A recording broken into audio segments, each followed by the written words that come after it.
Hello everyone, I'm Yubinan from Advanced Water Resource Engineering Lab in Korea University.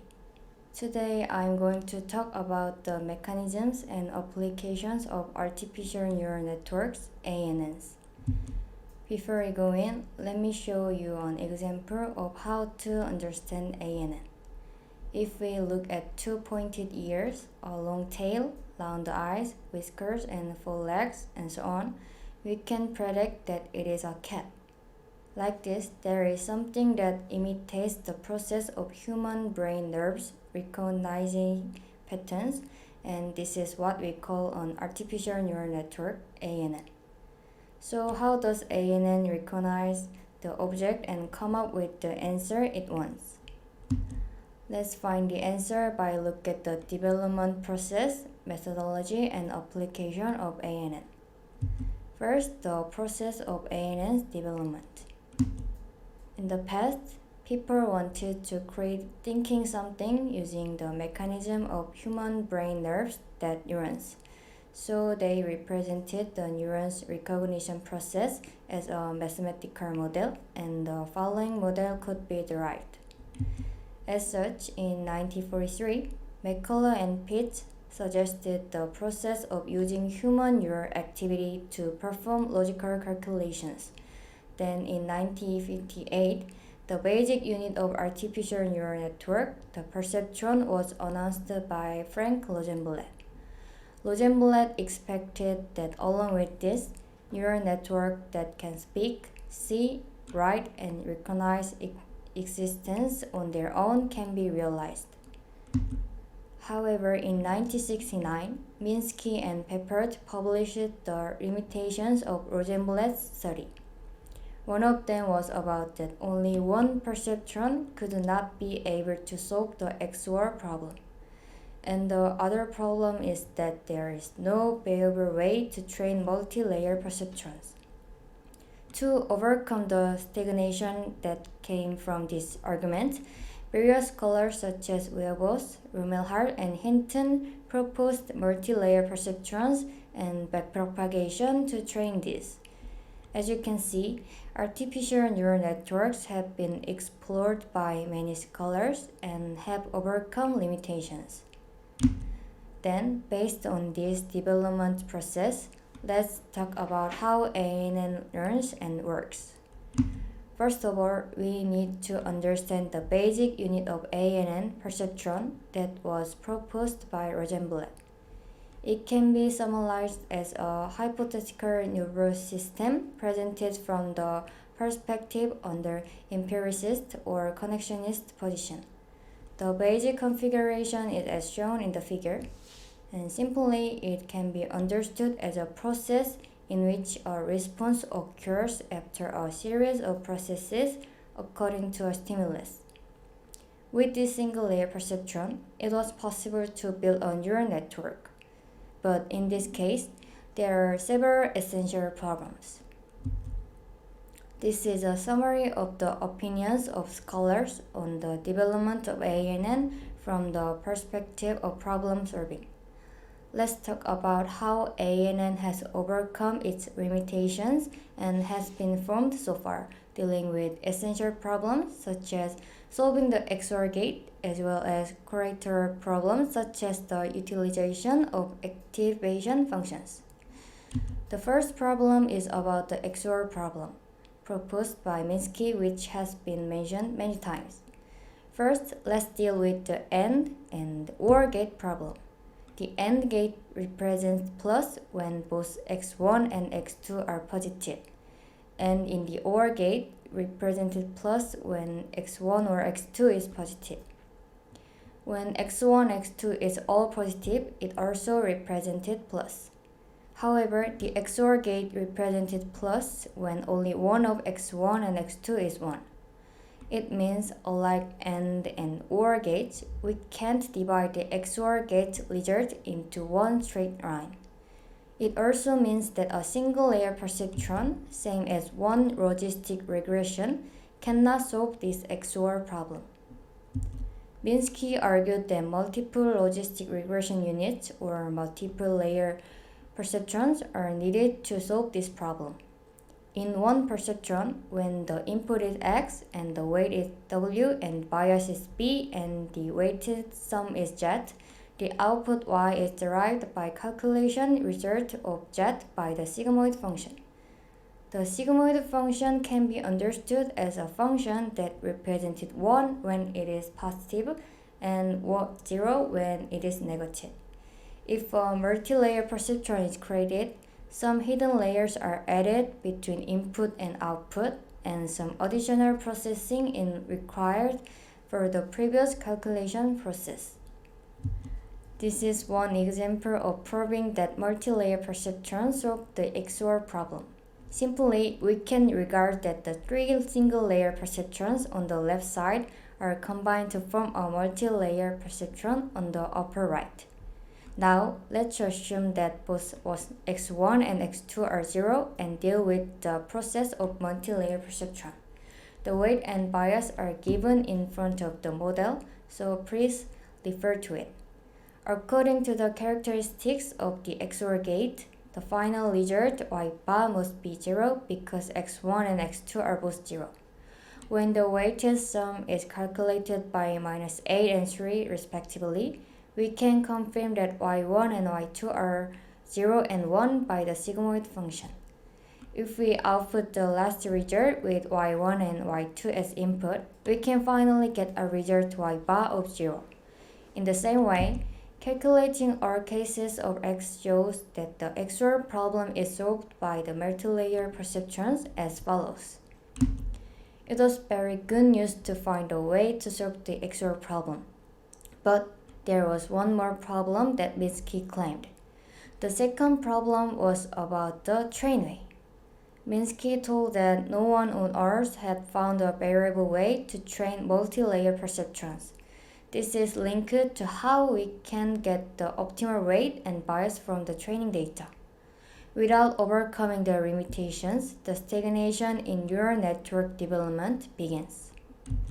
To solve this problem, Werbos and Hinton presented backpropagation. This is the process of optimizing multi-layer perceptrons with a total of 4 steps. First, y bar is calculated as a result of random initial rate. Then the error between the calculation result and the actual value are derived. And to reduce this error, weight immediately preceding was updated by the gradient descent algorithm. This process is repeated until the errors are no longer reduced. And this is the whole process. Here we need to understand gradient descent algorithm. The gradient descent algorithm is a method used to minimize errors. In this algorithm, the weight of the point with the lowest error are derived. Here, the point means the point at which the slope is 0. We can understand that through the graph. If we look at the graph of the relation between error and weight, we can see that the point to which the slope of 0 indicates the lowest error. So with this method, the optimal weight of the point with the least error can be obtained. Now that we've come up with a way to find the optimal weight, all the essential problems are solved. However, some additional problems are beginning to be discovered. The third problem is about vanishing gradient. Earlier, I mentioned that the optimal weights are obtained through the backpropagation method. At this time, it was confirmed that backpropagation showed good performance for 2 or 3 layers, but the higher the number of layers such as 9 and 10 layers, the performance getting worse. This is because as the layer increase, the slope transferred through backpropagation becomes smaller and smaller. As a result, the slope does not be transferred to the front layer. That is, vanishing gradient is occurred. If the slope is not passed to the first layer, the correct weight value cannot be predicted. Therefore, solving the problem was essential. Among many studies, Hinton found that this was due to the wrong use of the sigmoid function. Earlier, I mentioned that differentials should be used to find the minimal error in gradient descent algorithm. As we can see in figure, if we use the sigmoid as the activation function, the maximum differential value is only 0.3. Because this value is less than 1, if we keep multiplying it, the final value gets closer to 0. And this leads to the loss of the slope. To solve this issue, another activation function called ReLU is proposed. In this function, if the value is greater than 0, the differential value is unconditionally 1. So the slope does not disappear even if multiplied through multiple hidden layers. Hinton also proposed restrict Boltzmann machine RBM for the question of how to widely set the initial weight value. This is done forward and backward operations. And in this way, two layers from the front is optimized repeatedly. First, the results are derived by initial x, weight, and bias. Afterwards, the resulting value becomes the initial value and the resulting values are derived in the same way. At this point, the weights are adjusted until the difference between the initial x and the derived x is minimized. This is a good way to set the initial weights, but because of the complexity of the calculation process, many methods have been studied to express them in simple calculation equations or to determine the initial weights in other ways. So far, we've looked at how ANN works and how to run ANN. Of course, various other imitations would have been found and various solutions would have been proposed. So let's take a look at how this advanced ANN actually works and how to train ANN with real data. First, let me show you where I got the dataset. I took the dataset from the site called Kaggle. It's a site where you can view various analytical data and code together. I constructed ANN to predict students' college entrance using data on the 2019 Indonesian University Admission Test (UTBK). The data consisted of a total of 4 files and there are a total of 147,000 samples for science-related major and humanities-related major. And students are able to apply for 2 major departments. However, in this presentation, only science-related majors are analyzed and only the first department was covered. This is part of the dataset that I choose, and to predict admission, we are going to cover both score and major data mainly.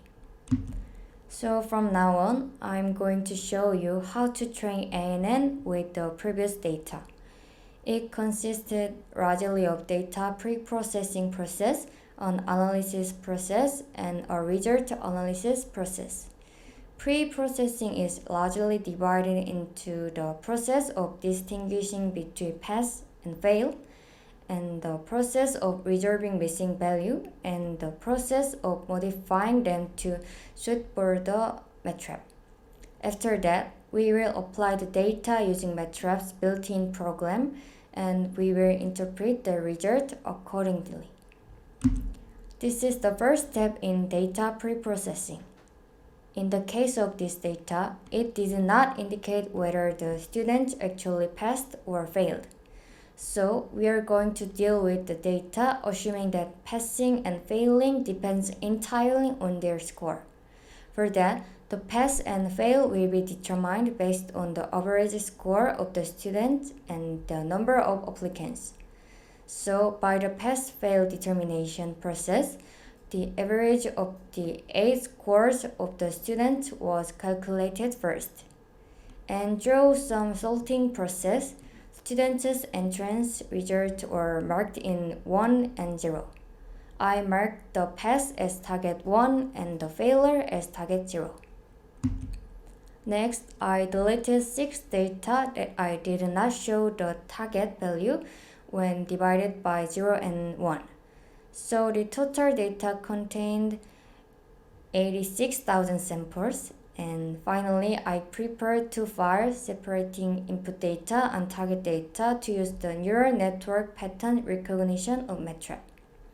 At this time, in order to increase running effectiveness and accuracy, the computation rate according to the number of applicants and capacity was applied instead of the index number of students. The program used for ANN running is MATLAB INAP, a neural network pattern recognition program in machine learning and deep learning groups. The procedure is very simple. First, I connected the prepared data file to the MATLAB. Then I ran neural net pattern recognition and made the given data file recognized as running data. After that, we can set the training, validation, test data and run it. After ANN running, we can check the training progress and cross entropy. In this case, the final epoch was 98 and the best validation result was at epoch 92. After checking the training status, we can also confirm the confusion matrix. This is a table configured to assess the classification, discrimination, and predictability of algorithms. As we can see, the actual class can be positive and negative, and the prediction can be positive and negative too. Errors occur when it predicts that something is wrong when it is right, or when it predicts that something is right when it's wrong. This process allows us to calculate various scales, including sensitivity and accuracy. For our analysis, the accuracy was approximately 81.4%. The next thing to check is the ROC curve. This is a graph showing the classification performance of the model. In here, it means that the closer the curve is to the center line, the worse the performance. Because the actual positive rate closer to 1 means good result, it can be seen that this running result shows good performance. Now the last one, the summary and the conclusion. First, we had time to follow the opinions of many scholars and check ANN's development process and mechanisms. And we even took the process of learning ANN with real data to predict the result of college entrance exam. Understanding the using various artificial intelligence programs such as AI Go program AlphaGo and an artificial intelligence model capable of speaking and data analysis Watson will be a way to promote a lot of development in various research fields. Please take a time to think about what type of artificial neural networks or artificial intelligence program fits your research field, and search whether it already exists or needs to be developed. I think it will be a great tool to help you with your research. That's all my presentation, and thank you for your listening.